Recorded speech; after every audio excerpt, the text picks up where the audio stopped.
আছে, তাহলে আমি শুরু করে দিই, আর সময় নষ্ট না করি। আমার আজকে টপিকটা হচ্ছে সার্জিক্যাল জন্ডিস বা অবস্ট্রাকটিভ জন্ডিস। তো প্রথমেই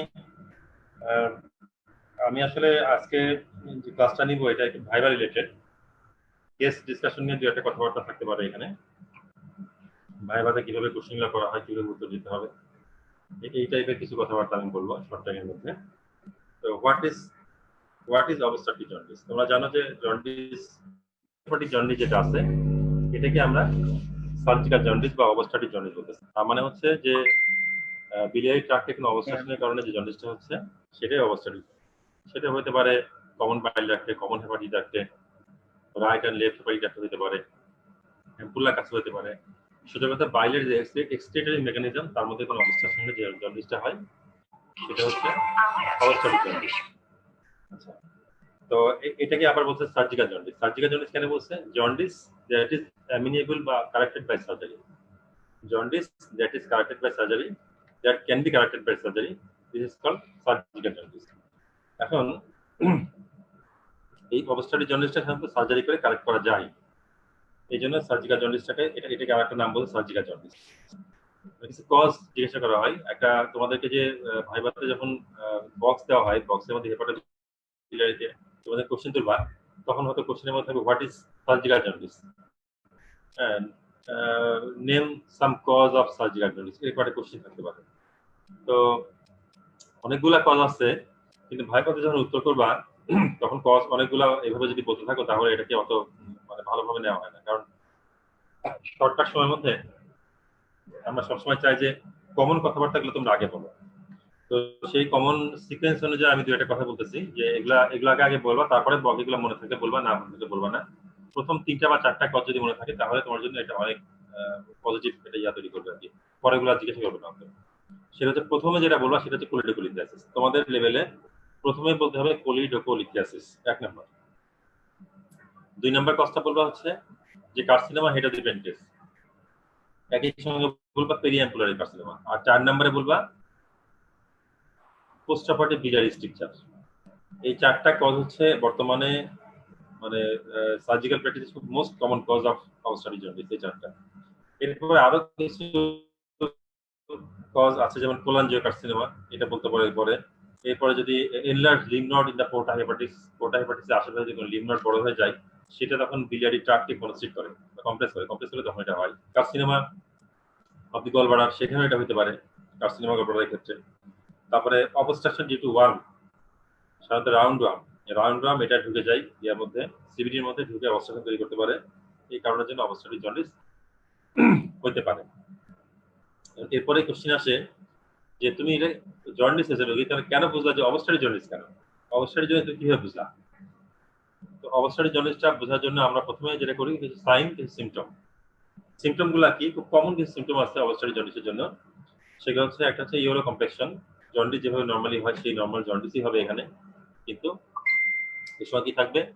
ইউরিনটা ডার্ক, আর স্টুল থাকবে এখানে পেল স্টুল। অন্য জন্ডিসে কিন্তু প্রি-হেপাটিক জন্ডিস বা হেপাটিক জন্ডিস এখানে স্টুলটা কিন্তু পেল থাকে না, স্টুলটা কিন্তু সাধারণ যেরকম রং সেটাই থাকে, কিন্তু এখানে কেমন হবে? পেল কালার স্টুল হবে। মানে তার যেহেতু বিলিরুবিনটা তার স্টুলে যাচ্ছে না, ইন্টেস্টাইনে যাচ্ছে না, তার জন্য স্টার্কোবিলিন তৈরি হবে না, এই জন্য এই স্টুলের রংটা পেল থাকবে। আর একটা ইচিং থাকবে, ইচিং, রোগী সারাক্ষণ গা চুলকাবে। এটা থাকবে একটা স্টিয়াটোরিয়া, মানে রোগীর যে স্টুলটা সেটা সে পায়খানা করার পর সে বলবে পায়খানাটা ভাসে ইয়াতে, প্যানে ভাসে কেন? ফ্যাট চলে যায়, পায়খানার সঙ্গে ফ্যাট যায়, স্টুলের সঙ্গে ফ্যাট যাওয়ার কারণে ফ্যাটটা ওই প্যানের মধ্যে ভাসে, এই জন্য স্টিয়াটোরিয়া। এগুলো হচ্ছে অবস্ট্রাকটিভ জন্ডিসের মানে একটা কি বলবো, এটা স্পেসিফিক পয়েন্ট। এগুলা অন্য জন্ডিসের থেকে ডিফারেন্স হচ্ছে এগুলাই, যে ইয়েলো কমপ্লেক্সন, ডার্ক ইউরিন, পেল স্টুল, ইচিং, স্টিয়াটোরিয়া, এগুলা। তো এগুলা দেখে আমরা বুঝলাম হচ্ছে অবস্ট্রাকটিভ জন্ডিস। এর সঙ্গে রোগীর আরো কিছু সিমটম থাকতে পারে, যেমন সিমটমস অফ দি কজ।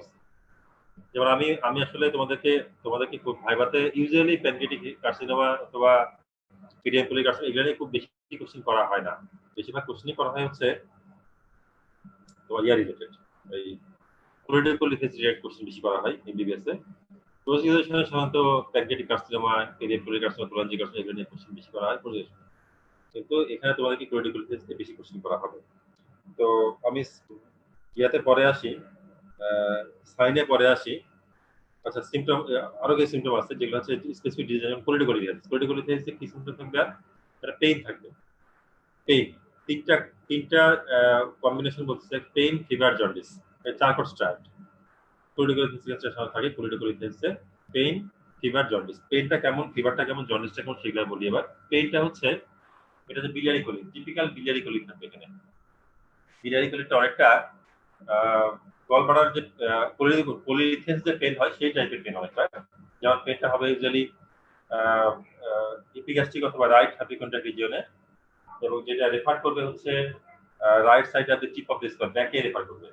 এরকম একটা পেন হবে, এবং পেনটা হবে স্পাজমোটিক পেন, কিছুক্ষণ পর পর হবে। দেখা যায় একটা সার্টেন কয়েক সেকেন্ড চেপে ধরছে, চেপে ধরে খুব পেন হচ্ছে একটা, তারপরে আবার ছেড়ে দিচ্ছে আবার। এই টাইপের একটা স্পাজমোটিক পেন হবে একটা, পেনটা হবে এরকম। তাহলে বিলিয়ারি কোলিক টাইপ পেন। ফিভারটা কেমন হবে? ফিভারটা হবে হচ্ছে ফিভার উইথ ড্রাই গর্ভ, কাঁপুনি থাকবে, রোগী কাঁপবে ফিভারের সঙ্গে। এটা স্পেসিফিক ফর মানে এই টাইপের ডিজিজ হলে কোলানজাইটিস বলে এটাকে। এই তিনটাকে একসঙ্গে মিলে কোলানজাইটিস। কোলানজাইটিস থাকলে রোগীর ফিভারটা হবে ফিভার উইথ ড্রাই গর্ভ। আর জন্ডিস, জন্ডিসটা এখানে বলছে যে অবস্থাটি জন্ডিস। কেমন জন্ডিস হবে? জন্ডিস তিন রকম জন্ডিস হয়। তিন রকম জন্ডিস হলে আমরা তিন রকম ডিজিজ বুঝি আমরা। যেমন কোলিডিকুলিথিসের ক্ষেত্রে বলতে হবে ইন্টারমিটেন্ট জন্ডিস। ইন্টারমিটেন্ট জন্ডিস, এগুলো আমি ব্যাখ্যায় পরে আসতেছি। যদি এটা carcinoma head of the pancreas হয় তাহলে painless progressive jaundice. Painless progressive jaundice মানে, আচ্ছা পরে আসছি। আর পেরিয়াম্পোরিক কার্সিনোমাতে হবে ফ্লাকচুয়েটিং জন্ডিস। তাহলে দেখো এগুলো পার্থক্যটা আমি বলি। প্রথমে বললাম painless progressive jaundice. Progressive jaundice মানে হচ্ছে, ধরো এখন সিরাম বিলিরুবিন ছিল হচ্ছে 5, এটা আস্তে আস্তে বাড়তে বাড়তে বাড়তে বাড়তে বাড়তে 25, 26, 30 হয়ে গেল, কিন্তু এটা নিজের দিকে নামতেছে না, আস্তে আস্তে বেড়ে যাচ্ছে। এটা প্রোগ্রেসিভ জন্ডিস। এটা হচ্ছে specific for carcinoma head of the pancreas. এরপরে আসছে হচ্ছে ফ্লাকচুয়েটিং জন্ডিস। ফ্লাকচুয়েটিং জন্ডিসটা কি? এটা হচ্ছে যে একটা নির্দিষ্ট লেভেলে জন্ডিসটা বাড়বে। ধরো জন্ডিসটা বাড়তে বাড়তে 15তে গেল, 15 সিরাম বিলিরুবিন 15তে গেল, 15তে যাওয়ার পরে এটা করবে আবার কমতে শুরু করবে, কমতে কমতে কমতে 5-এ আসবে, 5-এ আসার পরে আবার বাড়তে শুরু করলো, এবার আবার 15-16 চলে গেল। এই যে ফ্লাকচুয়েট করতেছে, এখানে বলে ফ্লাকচুয়েটিং জন্ডিস। এখানে কখনোই জন্ডিসটা বেস লাইন টাচ করবে না, অর্থাৎ জিরোতে আসবে না। সবসময় এটা ফ্লাকচুয়েট করবে, বাড়বে কমবে বাড়বে কমবে, কিন্তু বেস লাইন কখনো টাচ করবে না। ঘটনাটা কি হয় এখানে? ঘটনা হচ্ছে, আমি ইন্টারমিডিয়েটে পরে আসতেছি। ঘটনা হচ্ছে যে কার্সিনোমা হেড অফ দ্য প্যানক্রিয়াসের ক্ষেত্রে এটার যে মুখটা ছোট হয়ে যাওয়া, অর্থাৎ তোমার যে আউটলেট যেটা আছে, অর্থাৎ অ্যাম্পুলার ভ্যাটার, ওই জায়গাটা আস্তে ছোট হইতে ছোট হইতে ছোট হইতেই থাকে এবং ব্লক হয়ে যায় একসময়, এটা কখনো ছাড়ে না, যার জন্য পেইনলেস প্রোগ্রেসিভ জন্ডিস হয় এখানে। আচ্ছা, ফ্লাকচুয়েটিং কেন হয়? কারণ হলো, তোমরা টিউমারের একটা বা ক্যান্সারের একটা মেকানিজম তোমরা জানো, একটা ক্রাইটেরিয়া হচ্ছে রেট অফ গ্রোথ। অনেক র্যাপিডলি এটা গ্রো করে এই ক্যান্সারটা, এবং এখানে র্যাপিডলি গ্রো করার সঙ্গে সঙ্গে একই সঙ্গে কিন্তু এই যে ভাস্কুলার যে কি বলে নিওভাস্কুলারাইজেশন, যেটা এই নিওভাস্কুলারাইজেশন হতে পারে না, যার জন্য হয় কি পেরিফেরাল যে পোর্শনটা আছে, সেই পেরিফেরাল পোর্শনটা ব্লাড সার্কুলেশন পায় না, নেক্রোসিস হয়ে যায়, একসময় নেক্রোসিস হয়ে এটা শেডিং আউট হয়। তাহলে পেরিয়াম্পোরিক কার্সিনোমার মধ্যে কি ঘটে? খুব তাড়াতাড়ি গ্রোথটা বড় হতে থাকে। গ্রোথটা বড় হতে থাকলে মাঝখানে যে অংশটা, লুমেনের যে ভিতরে পেরিফেরি অংশটা, সেই পেরিফেরিয়াল অংশটা সার্কুলেশন পায় না। সার্কুলেশন না পালে ওটা নেক্রোসিসে শেড আউট হয়ে যায়। শেড আউট হলে তখন লুমেনের কিছুটা অংশ বড় হয়ে যায়, লুমেন পায় কিছু, তখন কিছু বাইল ওখানে ড্রেন হয়ে যায়।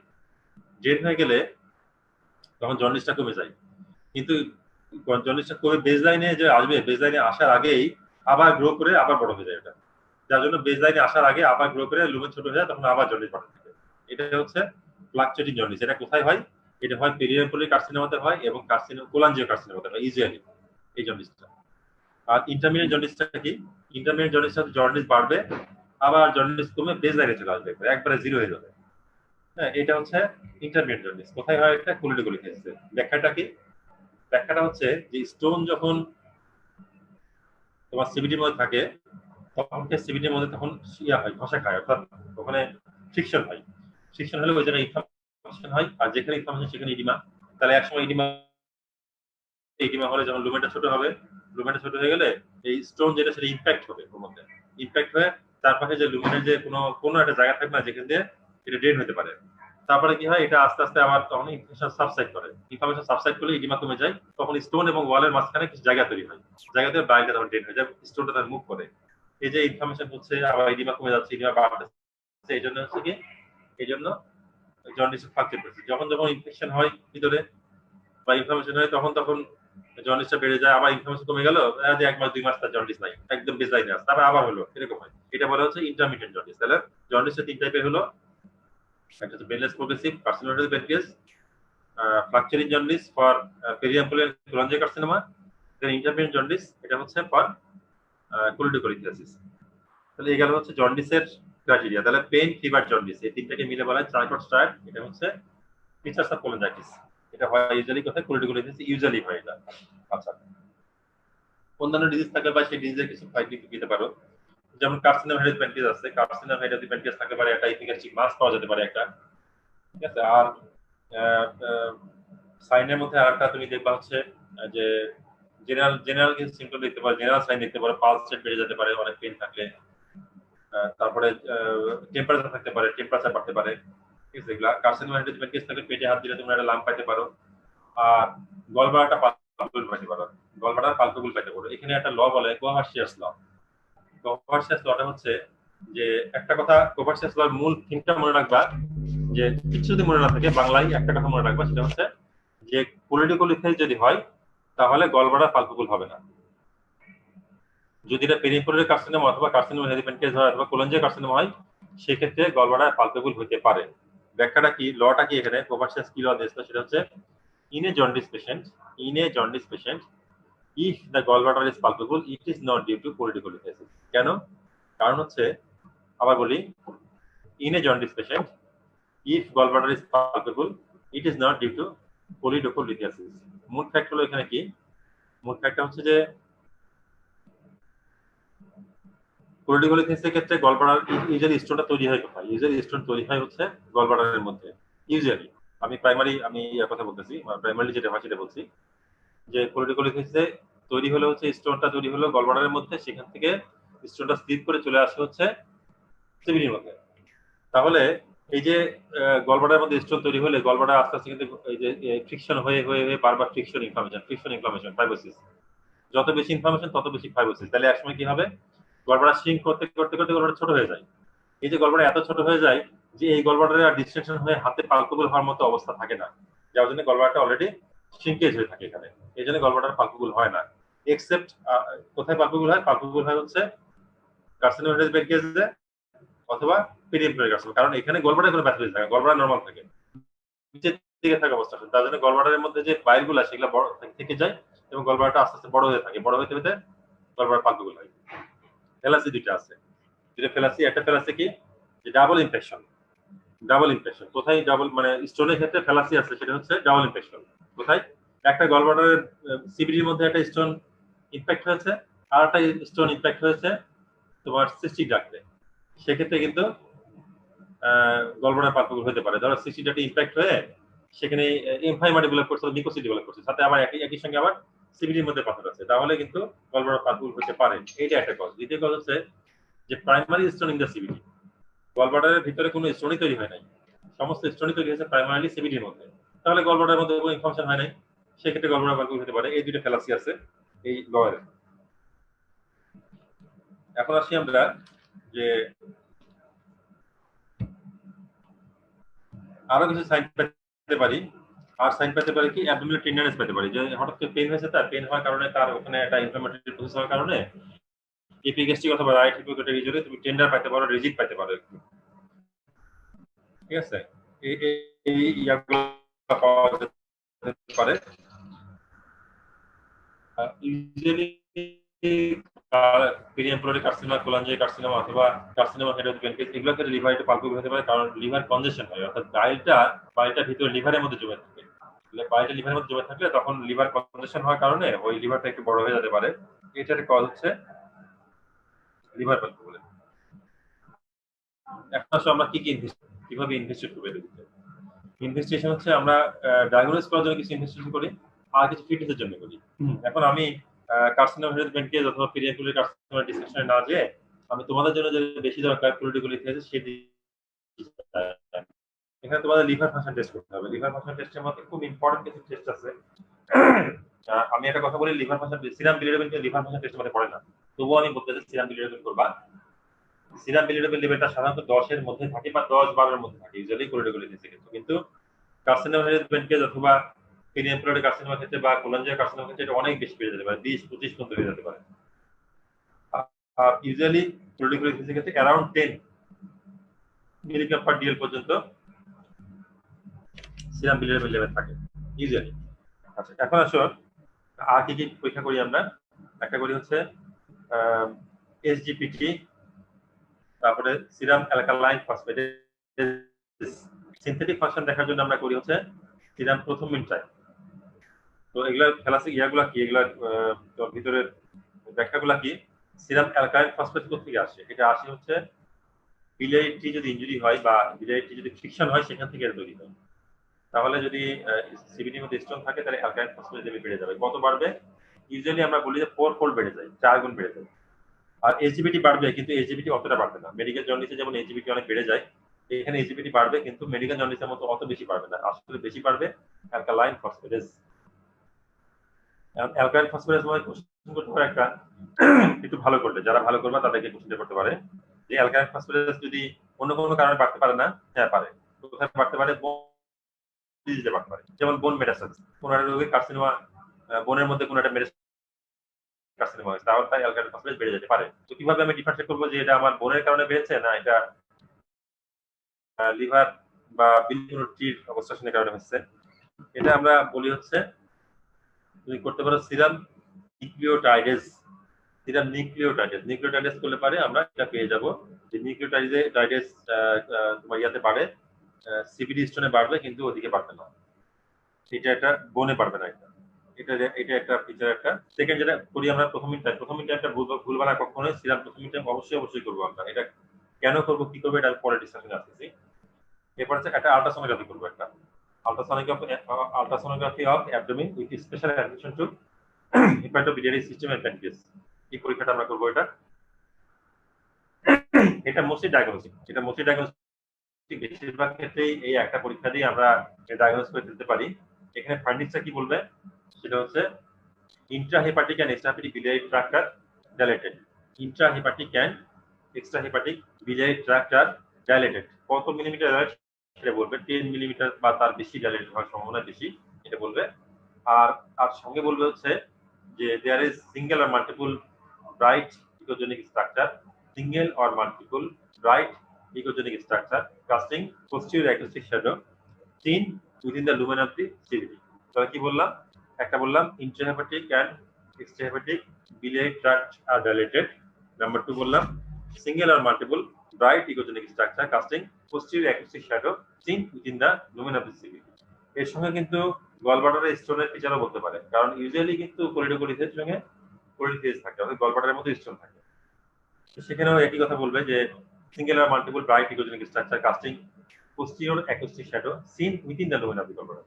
এটা বলতে গলব্লাডারের ওয়াল থিকনেস বলতে পারে, ওয়াল থিকনেস নরমাল নাকি ওয়াল থিকনেস বেশি সেটা বলতে পারে, পেরিকুলোসিস্টিক ইডিমা থাকলে সেটা বলবে।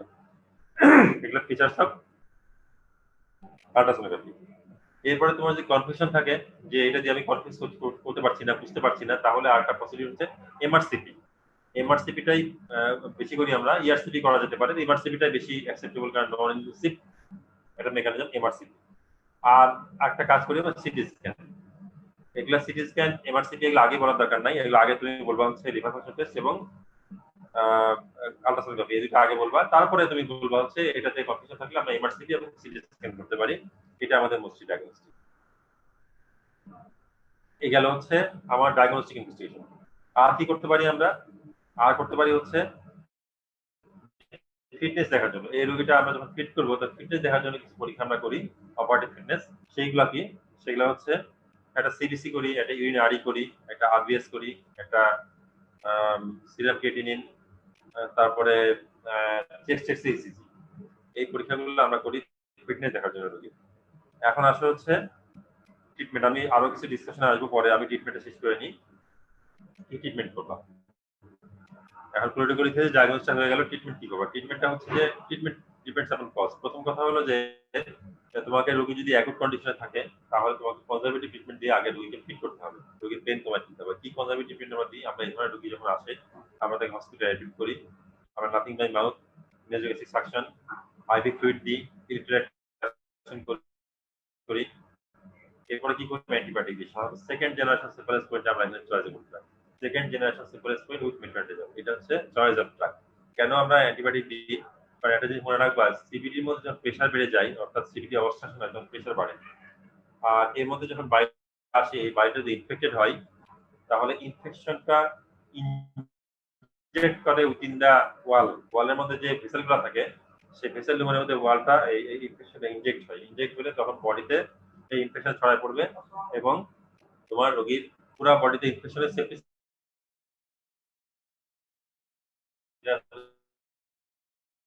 হতে পারে। সেকেন্ড জেনারেশন সেফালোস্পয়েন্ট, এটা গেল হচ্ছে। আর পেন কিলার দিব, অ্যান্টিসবাসোলিক দিব। অ্যান্টিসবাসোলিক সাধারণত আমরা ইউজ করি। তারপর হচ্ছে পেন কমানোর জন্য আমরা পেন কিলার এনএসএড ইউজ করতে পারি। এগুলো দিয়ে আমরা তাকে ডেফিনেটিভ ট্রিটমেন্ট আমাদের দুই ধরনের আছে, একটা হচ্ছে নন মানে মিনিমাল ইনভেসিভ প্রসিডিউর, আর একটা হচ্ছে সার্জিক্যাল প্রসিডিউর, ওপেন প্রসিডিউর। তাহলে মিনিমাল ইনভেসিভ প্রসিডিউরটা আমরা আগে আলোচনা করি। এটা হচ্ছে যে ইআরসিপি করা। ইআরসিপি মানে তোমরা দেখেছো কিনা বা দেখে জানো কিনা জানি না। ইআরসিপি হচ্ছে এন্ডোস্কোপি, যেরকম এন্ডোস্কোপি করা হয় সেখানে একটা ক্যামেরার ভিতরে ঢুকাই দেওয়া হয়, ক্যামেরার ভিতরে ঢুকাই দিয়ে একটা সাইড ভিউইং একটা স্কোপ থাকে, একটা সাইড ভিউইং স্কোপ দিয়ে আমরা যে অ্যাম্পুলার ভেটাটাকে আইডেন্টিফাই করা হয়, সেখানে একটা ক্যানুলা থাকে, ক্যানুলেশন করা হয়, মানে ক্যানুলা দিয়ে তারপর ডাই দেওয়া হয়, ডাই দিয়ে দেখা হয়, এটা এক্সরে করে দেখা হয় যে অথবা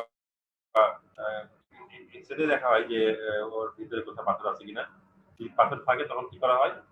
পাথর থাকলে তখন যেটা করা হয় সেটা হচ্ছে যে এই যে অ্যাম্পুলার ভেটা, সেই অ্যাম্পুলার ভেটার ইনসিশন দিয়ে প্যাপিলেটমি করা হয়।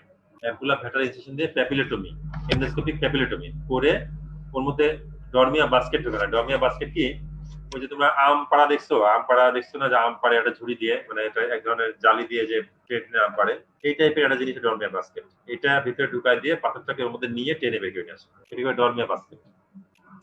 তাহলে এন্ডোস্কোপিক ক্যাপিলেটমি এবং removal of the stone by Dormia basket. তোমার যদি কিছু মনে না থাকে তাহলে বলবা ইআরসিপি আর রিমুভাল অফ দ্য স্টোন, ঠিক আছে বলবা। এর সঙ্গে কি করা হয়? এর সঙ্গে একটা কথা তোমরা বলতে ভুলে যাবা, বইতে না এটা, সেটা হচ্ছে তখনই তোমাকে বলবে তুই ইআরসিপি করে তুই পাথর বের করে ফেলবা আর গলব্লাডার কিছু করবা। জি স্যার, গলব্লাডারে আমি ল্যাপারোস্কোপি করেছি, গলব্লাডারে ল্যাপারোস্কোপিক পলিসিস্টেমি করবো। একই সিটিং করা যেতে পারে, আগে ইআরসিপি করলাম, তারপরে আমি গলব্লাডারে ল্যাপারোস্কোপিক পলিসিস্টেমি করে এটা বের করে ফেললাম। এই একটা প্রসিডিউর গেল। সেকেন্ড প্রসিডিউরটা কি? সেকেন্ড প্রসিডিউরটা হচ্ছে ওপেন প্রসিডিউর। ওপেন প্রসিডিউর কি? পলিডোকোলিথেটমি, মানে কোলিসিস্টেমি এন্ড পলিডোকোলিথেটমি, মানে একই সঙ্গে গলব্লাডারটা কেটে ফেলে দিবা, সঙ্গে পলিডোকোটমি করে স্টোনগুলো বের করাটাকে পলিডোকোলিথেটমি বলে। আচ্ছা, এরপরে কি করা হয়? এটা কি তখন বলবে যে এটা কি আসলে ওইভাবে তুই আসা হয় না কিছু দিয়ে আসা হয়? ওরা স্যার একটা placement of T tube place করে দিয়ে চলে আসা হয় ভিতরে। পলিডোকোটমি করার পরে স্টোন রিমুভ করার পরে একটা টি টিউব প্লেস করে তারপর আমরা চলে আসি। এই গেল হচ্ছে আমাদের ট্রিটমেন্ট অপশন। এখন আমি গতবার একটা মেডিকেলে পরীক্ষা নিতে গেছিলাম, আমি জানি না ওই মেডিকেল স্টুডেন্ট এখানে আছে কিনা। তো যে আমি কোশ্চিন করলাম, কিছু কিছু কোশ্চিন করার পরে দেখলাম ওরা অনেক কিছু পারতেছে না, তখন এক থেকে শুরু করলাম যে কিছু কোশ্চিন করা। সেটা হলো হোয়াট, মানে যদি বাংলায় জিজ্ঞেস করলাম যে যদি সিবিডির মধ্যে পাথর থাকে তাহলে এটাকে ইংলিশে কি বলে। আচ্ছা, জিজ্ঞেস করলাম যদি গলব্লাডারের মধ্যে পাথর থাকে ইংরেজিতে কি বলে এটাকে, এগুলো বলতে পারে না। ইভেন তাই না, আমি আমাদের মেডিকেলেও, রাজশাহী মেডিকেলেও আমি দেখছি একটা ব্যাচে তাদেরকে জিজ্ঞেস করা হয়েছে যে গলব্লাডারের মধ্যে পাথর থাকলে এটা কি বলে, মেডিকেল টার্মটা কি, বলতে পারে না। এগুলা খুবই বেসিক জিনিস। এই ধরনের কোশ্চেন যদি তোমরা উত্তর দিতে কেউ না পারো তাহলে নিশ্চিতভাবে ধরে নিবা যে সে পাস করবে না। কারণ এটা এত বেসিক জিনিস যে এই ধরনের কোশ্চেন করা হয় যখন একটা ছেলেকে যখন দেখা যায় সে কিছুই পারতেছে না, তখন তাকে এই ধরনের কোশ্চেন করা হয়। এই ধরনের কোশ্চেন করে তাকে ইজি করা হয়। যখন এই ধরনের কোশ্চেন উত্তর সে দিতে পারে না, তখন আমরা ধরে নিই যে বইয়ের সঙ্গে তার কোনো সম্পর্ক না, সে জীবনে কোনোদিন ওয়ার্ডেও আসেনি, বইয়ের সঙ্গে কোনো সম্পর্ক নাই, সে ফাজলামি করতে আসছে। এই ধরনের ঘটনা যেন তোমাদের ক্ষেত্রে না ঘটে। তো এখন আসছি আমরা যে এরপরে তোমাদেরকে একটা কোশ্চেন করা হয় যে ঠিক আছে টি টিউব দিয়ে আসলা, এই টি টিউবের ম্যানেজমেন্টটা কি, টি টিউবটা কি করবা এরপরে। Tube post operative tube management. এখানে তোমাকে জানতে হবে কি আছে আমার কথা। জি স্যার, ক্লিয়ার শোনা যাচ্ছে স্যার। ঠিক আছে ঠিক আছে। টিউব ম্যানেজমেন্ট, টিউব ম্যানেজমেন্টে তোমার এই টিউব ম্যানেজমেন্টটা ভাইভাতে ধরা হয়। এটা আবার তোমাদের কখনো কখনো অসুবিধা আসে, কখনো কখনো তোমাদের কেসেও ধরা হয়। এটা এই কোশ্চেনটা তোমাদের জানতে হবে। সেটা হচ্ছে টিউব দেওয়ার পরে আমরা টিউবটাকে রেখে দিই এবং প্রথম থেকে 1 থেকে 6 পিরিয়ড পর্যন্ত আমরা বাইলটাকে মেজার করি। আচ্ছা, তাহলে টিউব ম্যানেজমেন্ট, টিউব ম্যানেজমেন্ট আমি ফার্স্টে বললাম হচ্ছে ফার্স্ট থেকে 6 পিরিয়ড পর্যন্ত আমরা বাইলটাকে জাস্ট মেজার করি। প্রতিদিন কতটুকু বাইরে আসলো সেটা আমরা মেজার করে রাখবো। প্রথম থেকে ফার্স্ট পিরিয়ডে মনে রাখবো, ফার্স্ট পিরিয়ডে বাইল কম আসবে। কেন বাইল কম আসবে? কারণ এটা অপারেশন প্রসিডিউর একটা হয়, যার জন্য ফার্স্ট পিরিয়ডে লিভার কম্প্রোমাইজ থাকে। লিভার কম্প্রোমাইজ থাকার কারণে সে পরিমাণ বাইল তৈরি হয়, বাইল তৈরি না হওয়ার কারণে বাইলটা কম আসবে। এরপর থেকে সেকেন্ড থার্ড ফোর্থ পিরিয়ডে বাইল বেশি আসবে। কেন বেশি আসবে? কারণ হচ্ছে সিবিটির মধ্যে যখন আমরা কিছু করি, একটা কাজ করি, সিবিটির মধ্যে যখন যখন বিভিন্ন রকম ভাবে কাজ করা হয়, ওয়াশ দেওয়া হয়, ওর মধ্যে টাচ করা হয়, টাচ করলে কি হয় ওখানে একটা ইডিমা হয়। ইডিমা হওয়ার কারণে যে অ্যাম্পুলার ভ্যাটারা ইডিমা হওয়ার কারণে ওই জায়গাটা বন্ধ হয়ে থাকে। বন্ধ হয়ে থাকার কারণে যা বাইল তৈরি হয় সবগুলো টিউব দিয়ে বেঁধে আসে, যার জন্য কোনো বাইল ভিতর দিয়ে ড্রেন হয় না। তাহলে এটা গেল হচ্ছে ওই কদিন এই কারণে বাইল বেশি আসে। এরপরে হয় ইডিমা সাবসাইড শুরু করে। ইডিমা যখন সাবসাইড করবে তখন অ্যাম্পুলার ভ্যাটা খুলে যায় আস্তে আস্তে, তখন কিছু বাইল ওদিকে ড্রেন হয়, কিছু বাইল টিউব দিয়ে ড্রেন হয়। তখন টিউবের পরিমাণটা কমতে থাকে আস্তে আস্তে। সাধারণত ইউজুয়ালি 5 পিরিয়ডের পর থেকে এটা কমতে থাকে। আচ্ছা, তখন 6 পিরিয়ডে কি করবো আমরা? 6 পিরিয়ডে আমরা ক্লাম্প শুরু করবো।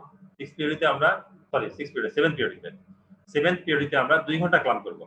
7 পিরিয়ড 2 ঘন্টা ক্লাম্প করে আমরা দেখি যে রোগীর কোনো সিমটম হচ্ছে কিনা। কি সিমটম হতে পারে? ধরো যদি আমরা টিউব ক্লাম্প করে ফেলি তাহলে কোনোভাবে বাইলটা সবগুলা বাইল যতটুকু সময় ক্লাম্প রাখবো সবগুলা বাইল আমার অ্যাম্পুলার ভেটার দিয়ে বাইরে চলে যাবে, ইনজেকশনে যাবে, ডিউডিনামে যেতে হবে। যদি ওখানে ব্লক থাকে তাহলে রোগী পেইন হবে। আমরা খেয়াল করে দেখি রোগী পেইন হচ্ছে কিনা 2 ঘন্টা ক্লাম্প করে। পেইন হলে 2 ঘন্টা পরে খুলে দিলাম, খুলে দিয়ে তারপর আবার 8 পিরিয়ডে আমরা 4 ঘন্টা ক্লাম্প করবো, করে আবার দেখবো পেইন হচ্ছে কিনা। আচ্ছা, 9 পিরিয়ডে যায় আমরা 8 ঘন্টা ক্লাম্প করবো, করে দেবো রোগীর পেইন হচ্ছে কিনা এবং জন্ডিস আসতেছে কিনা, মানে রোগীর আবার ইয়েলো হয়ে যাচ্ছে কিনা। চোখ চোখ দেখবো, জন্ডিস দেখবো, আমরা জন্ডিসের জায়গাগুলো দেখবো ইয়েলো হচ্ছে কিনা। 10 পিরিয়ডে যায় আমরা একটানা 12 ঘন্টা ক্লাম্প করবো। 10 পিরিয়ডে 12 ঘন্টা ক্লাম্প করলাম, করে একই জিনিস দেখলাম রোগীর পেইন হচ্ছে কিনা, রোগীর জ্বর আসতেছে কিনা, রোগীর জন্ডিস ডেভেলপ করছে অর্থাৎ অর্থাৎ কোলাঞ্জারিসের ফিচার ডেভেলপ করতেছে কিনা, আবার এটা দেখবো আমরা। তারপরে 11 পিরিয়ডে কি করবো? 11 পিরিয়ডে একটানা 24 ঘন্টা আমরা ক্লাম্প করে রাখবো। ক্লাম্প করে রেখে একই জিনিস দেখবো পেইন আসছে কিনা, জন্ডিস হচ্ছে কিনা, রোগীর জ্বর আসছে কিনা, ফিভার হচ্ছে কিনা। যদি কিছু না হয় তাহলে 12 পিরিয়ডে আমরা একটা পোস্ট অপারেটিভ টি টিউব কোলাঞ্জিওগ্রাম করবো। একটা পোস্ট অপারেটিভ টি টিউব কোলাঞ্জিওগ্রাম, অর্থাৎ তোমার এই টি টিউবের মধ্যে ডাই দেওয়া হয়, ডাই দিয়ে একটা এক্সরে করা হয়। এক্সরে করে দেখা হয় যে বাইলটা ঠিক মতো ডিউডিনামের মধ্যে বা স্মল ইন্টেস্টাইনের মধ্যে পাস করেছে কিনা, কোনো নেগেটিভ ভিতরে আছে কিনা, অথবা কোনো ব্লকেজ হয়ে আছে কিনা, কোনো স্টোন আছে কিনা এর মধ্যে, এটা দেখে নিই। দেখে নিয়ে যদি কোনো সমস্যা না থাকে তাহলে আমরা 12 পিরিয়ডে টি টিউব খুলে দেবো, দিয়ে রোগীকে বাড়ি ছেড়ে দেবো। এটা হচ্ছে আমাদের টি টিউব ম্যানেজমেন্ট। এই টি টিউব ম্যানেজমেন্ট তো মনে রাখবা, এটা অসুবিধা আসতে পারে, এটা ভাই ধরতে পারে, এটা কেস যখন করবা, কেস যখন পরীক্ষা দেবে তখনও ধরতে পারে, এটা মাথায় রাখতে হবে। এখন আমি সবচেয়ে যে ইম্পর্টেন্ট পার্ট এই অবস্থার জন্য, সেই অবস্থার জন্য ইম্পর্টেন্ট পার্টটা নিয়ে আলোচনা করবো। সেটা হচ্ছে preparation of a patient with jaundice for surgery. তাহলে একটা রোগীকে যদি সার্জারি করতে যাও তাহলে রোগীকে প্রিপেয়ার করা লাগবে। রোগী যদি প্রিপেয়ার না করো তাহলে রোগী মরে যাবে। এবং এই প্রিপারেশন তোমাকে অবশ্যই খুবই বেসিক থিং, এটা জানতেই হবে এটা সবাইকে। এবং মনে রাখো যে এই প্রিপারেশন যদি না পারো তাহলে কিন্তু মানে ওই বোর্ডে ফেল হয়ে যাবে। এই জন্য এটা ভালো করে বুঝতে রাখবা। আমি খুব শর্টকাটে এবং ইজি একটা মেকানিজম শিখাই দিই। সেটা হলো জন্ডিস পেশেন্টের প্রিপারেশন কেন নিব আমরা? প্রিপারেশন নিব হচ্ছে কিছু কমপ্লিকেশন হয়, এটা সব জন্ডিস পেশেন্টেরই, খালি পোস্ট অপারেটিভ জন্ডিস পেশেন্টের বেশি আমরা অবস্ট্রাটিভ জন্ডিসের ক্ষেত্রেই আমরা প্রিপেয়ার গুলো করি। সেটা হচ্ছে যে কিছু কমপ্লিকেশন হয়, সেই কমপ্লিকেশনগুলো না হতে পারে সেই জন্য আমরা প্রিপেয়ার করবো। আর কি কমপ্লিকেশন তার ম্যানেজমেন্ট কি সেটা আমরা ঠিক করি। এটা হলো 4টা কমপ্লিকেশন আমরা রাখবো, 4টা। কি কমপ্লিকেশন? নাম্বার 1 একটা হচ্ছে যে ব্লিডিং। নাম্বার 1 হচ্ছে bleeding. Number 2 hypoglycaemia, number 3 infection, আর number 4 hepatorenal shutdown. Hepatorenal shutdown, তাহলে একটা বললাম হচ্ছে ব্লিডিং, 2 নাম্বার বললাম হচ্ছে হাইপোগ্লাইসিমিয়া, 3 নাম্বার বললাম ইনফেকশন। আমি ঘটনাগুলো বুঝাই দিই আমি, সেটা হচ্ছে ব্লিডিং কেন হয়। ব্লিডিং হয় হচ্ছে যে ইউজুয়ালি ভিটামিন কে, এটা হচ্ছে ফ্যাট সলিউবল ভিটামিন। এই ফ্যাট সলিউবল ভিটামিনটাকে অ্যাবজর্ব করার জন্য দরকার হয় হচ্ছে বাইল। ফ্যাট অ্যাবজর্ব করার জন্য বাইল দরকার হয়। ফ্যাট সলিউবল ভিটামিন ইনটেস্টাইনে যাচ্ছে না, কাজে ভিটামিন কে অ্যাবজর্পশন হবে না। ভিটামিন কে অ্যাবজর্পশন না হলে ভিটামিন কে ডিপেন্ডেন্ট একটা ক্লোটিং ফ্যাক্টর আছে, এগুলো তৈরি করে। এই ফ্যাক্টরগুলো তৈরি, ফ্যাক্টরগুলোর নাম কি? ফ্যাক্টর 2, 7, 9, 10। এগুলো হচ্ছে vitamin K dependent clotting factor 2, 7, 9, 10। এগুলো তৈরি হবে না, এগুলো তৈরি না হলে তখন রোগী যখন অপারেশন করবে তখন সিভিয়ার ব্লিডিং হবে। এই সিভিয়ার কে অ্যাভয়েড করার জন্য আমরা কিছু ম্যানেজমেন্টে পরে আসতেছি। কজগুলো বলে নিই আগে, কেন হচ্ছে এই কমপ্লিকেশনে সেগুলো বলে নিই আগে, ম্যানেজমেন্টে পরে আসতে। তাহলে একটা আমার ব্লিডিং হলো, কেন ব্লিডিং হলো? ব্লিডিং হলো কেন? Vitamin K dependent clotting factor factor 2, 7, 9, 10 এগুলো হবে, এগুলো তৈরি হচ্ছে না, তৈরি না হলে ব্লিডিং হবে, এক নম্বর। 2 নম্বর হলো কি? হাইপোগ্লাইসেমিয়া। সাধারণত যখন রোগী ফাস্টিং থাকে তখন গ্লুকোজ তৈরি করে কে? বডি গ্লুকোজ কে তৈরি করে? লিভার তৈরি করে। লিভার তৈরি করে, একটা হচ্ছে গ্লাইকোজেনেসিস মানে গ্লাইকোজেনোলাইসিস, আর একটা হচ্ছে গ্লুকোনিওজেনেসিস। এই দুই প্রসিডিউরের মাধ্যমে তার গ্লুকোজ সাপ্লাই দেয়। ব্রেন কিন্তু গ্লুকোজ ছাড়া আর কিছু খায় না, ব্রেন কিডনি এগুলো কিন্তু গ্লুকোজ খায় সাধারণত। তো তুমি যখন রোগীকে ফাস্টিং রাখতেছো, আমরা একটা সার্টেন পিরিয়ড আমরা নাথিং এনপিও রাখি রোগীকে। এনপিও রাখা অবস্থায় কিন্তু তার এই যে গ্লুকোজের যে ক্ষমতা সেটা সাপ্লাই হচ্ছে লিভার। এখন তো লিভার তো কাজ করতে পারছে না ঠিক মতো, আমরা অপারেটিভ এবং সাপ্লিমেন্টেশন দিব। তাহলে এটা হাইপোগ্লাইসেমিয়া হচ্ছে একটা। নাম্বার 3 হচ্ছে ইনফেকশন। ইনফেকশন কেন হয়? ইনফেকশন কারণটা একটা কারণ কিন্তু আগে বলেছি আমি, সেটা হচ্ছে যে একটা অন্য কারণটা বলে নিই আগে। সেটা হলো যে এই হাইপার বিলিরুবিয়া যদি থাকে রোগীর, তাহলে সেই রোগীর সাথে ইমিউন সিস্টেমটা ভালো মতো কাজ করতে পারে না, এটা একটা কথা। দ্বিতীয় কথা হচ্ছে যে এই যে হাই প্রেসারে যখন বাইলটা প্রেসারাইজড অবস্থায় যখন বাইলটা সিভিটির মধ্যে থাকতেছে, ইনজেক্ট হয়, ইনজেক্ট বডির মধ্যে ঢুকে যায়। বডির মধ্যে ঢুকে গেলে তখন বডিতে সেপ্টিসিমিয়া ডেভেলপ করে, একটু আগে বলছি আমি এটা। এটা একটা কজ হচ্ছে ইনফেকশনের। তাহলে এই ইনফেকশনটা এই কারণে জন্য হচ্ছে, এটাতে রোগীর বডি ডিফেন্স মেকানিজম কম থাকতেছে।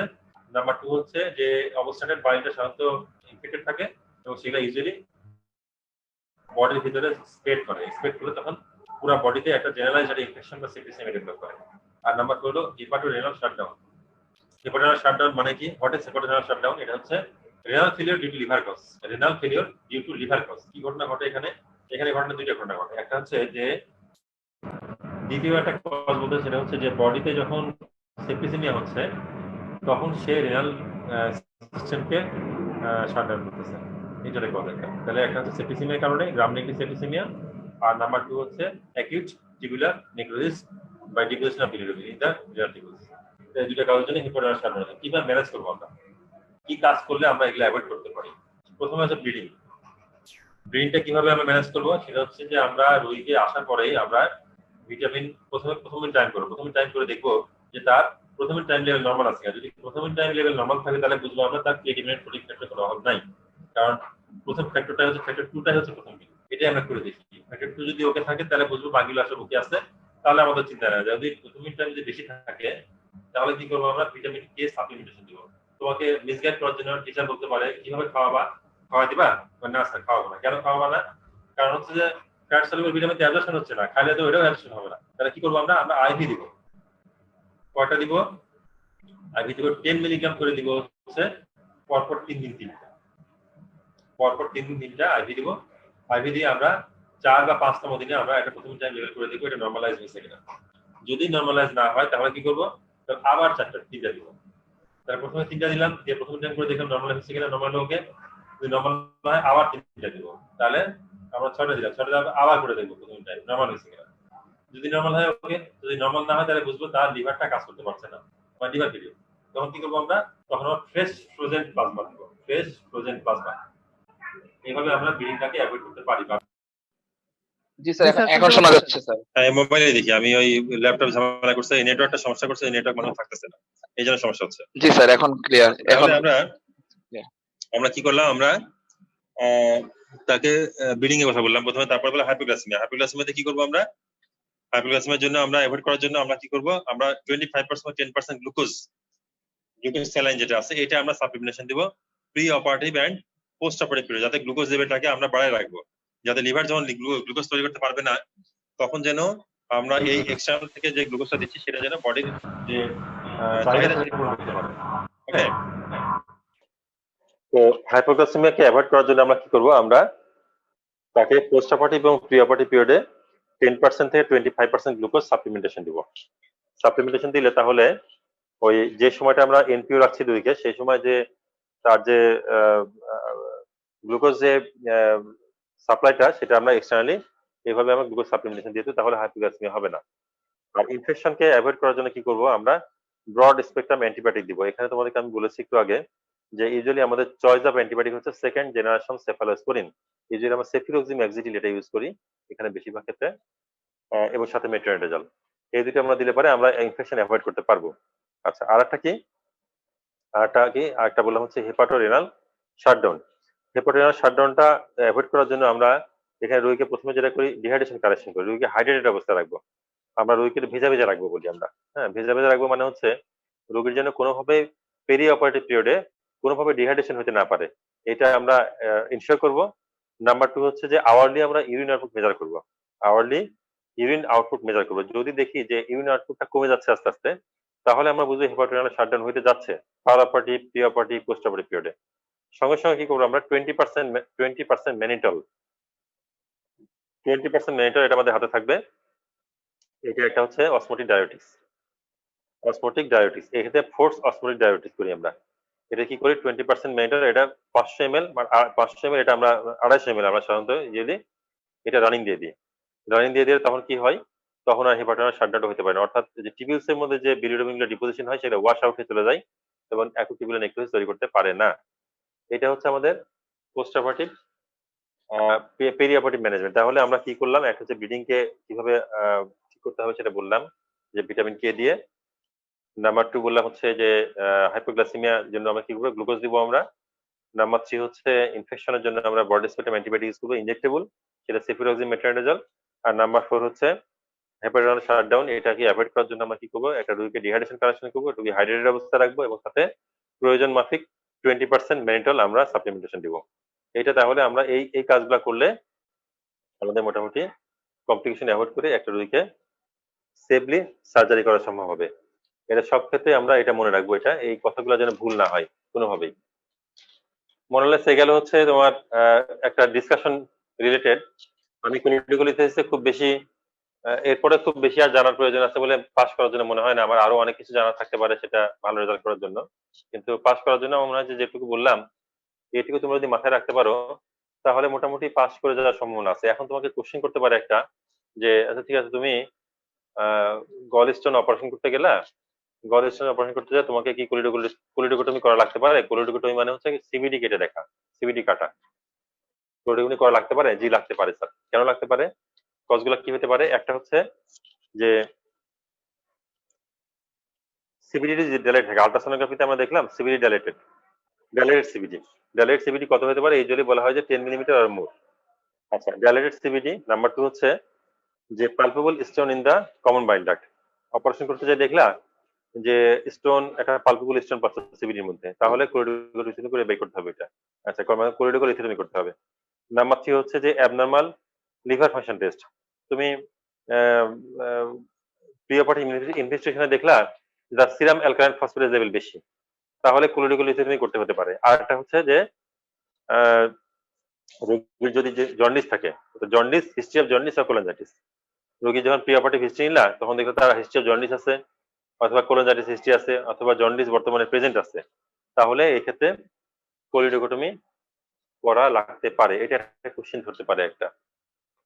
আর এবার আসি হচ্ছে ওই ওই কজগুলোর জন্য দুই একটা কোশ্চেন আসতে পারে যে ঠিক আছে তুমি যদি এটা কার্সিনোমা, এটা যদি প্যানক্রিয়াস হয় তাহলে এটা ট্রিটমেন্ট কি, এটা কি করা হয়? এটা সাধারণত অপারেশনের নাম তোমরা জানিয়ে রাখবা। সেটা হচ্ছে যে আমরা কার্সিনোমা প্যানক্রিয়াসের ক্ষেত্রে সাধারণত হুইপলস অপারেশন করা হয়।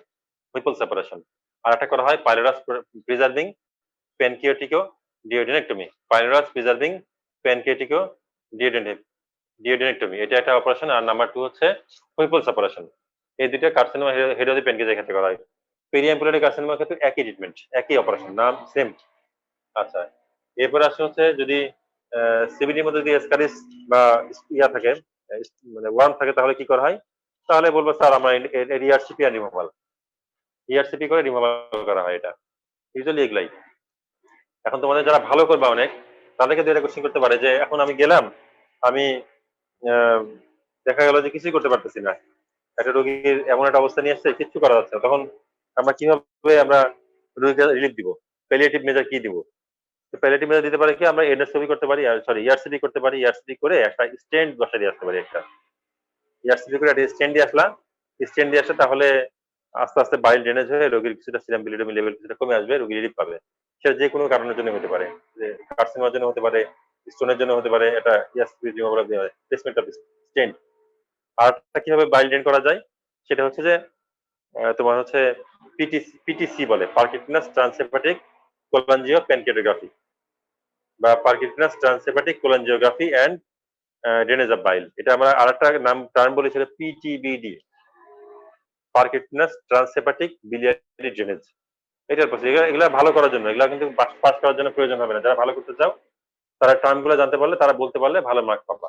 আচ্ছা, আমার মনে হচ্ছে যে আমি সিবিডি স্টোন নিয়ে যে কথাগুলো বলা, এরপরে আর খুব বেশি বলার প্রয়োজন নাই, কারণ বেশিরভাগটাই আমি কভার করে ফেলেছি। এবং একটুকু যদি তোমরা বলতে পারো, একটুকু যদি তোমরা স্পেস করতে পারো কেসে এবং ভাইভাতে, আমার মনে হয় তোমরা পার পেয়ে যাবে আর কি, পাস করে যাবে আর কি সেটাতে।